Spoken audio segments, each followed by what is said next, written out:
Today's road vehicles are becoming faster and stronger.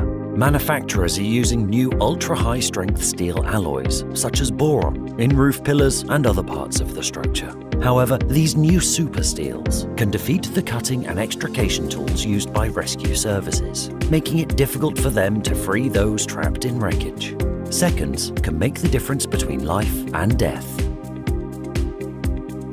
Now, a revolutionary rescue and extrication system is helping to change things.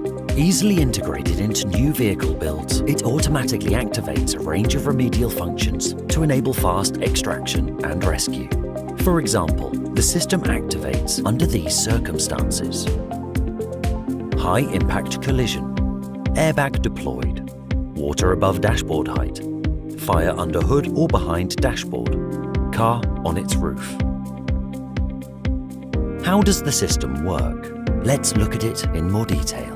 When the system is activated, hydraulic pressure is pumped into the various functions via the distribution manifold. Following an impact, people can become trapped by the dashboard, or their feet get stuck between the pedals. The system's dashboard lifting jack activates and pushes the dashboard back up, and the pedal box separator separates the base plate from the foundation plate. Sometimes, car roof extraction is the fastest access. The system's roof pillar separator assembly breaks the shear welds and raises the roof some 2 inches, but lets it stay in its slides to prevent the pillars from collapsing under the car's weight if it's upside down. Seat belts save lives, but can trap people. The safety belt latch assembly retracting piston separates seatbelt anchor points and shears the anchor pin button. The anchor point remains attached to the body structure until the release lever is pulled to allow a safe release if the vehicle is on its roof. The door extraction feature allows the boot, door hinges and latches to separate from the main body structure by pulling a breaker wedge and shearing the spot welding. To prevent explosions or fire, the system's unique fuel tank solidifying device forces a polymer-based fuel solidifying powder into the fuel tank.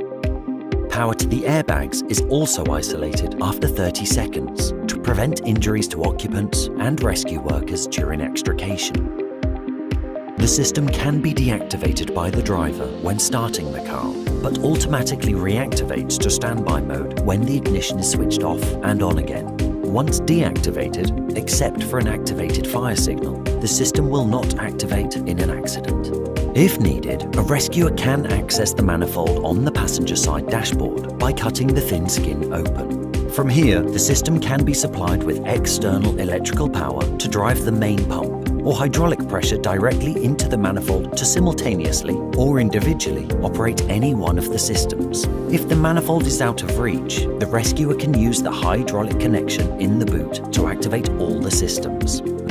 These are just some of the key features of the revolutionary system that is meeting the demand for higher and more effective standards in vehicle build safety. It's easy to see how this technology will benefit drivers, rescuers, and manufacturers on the road ahead.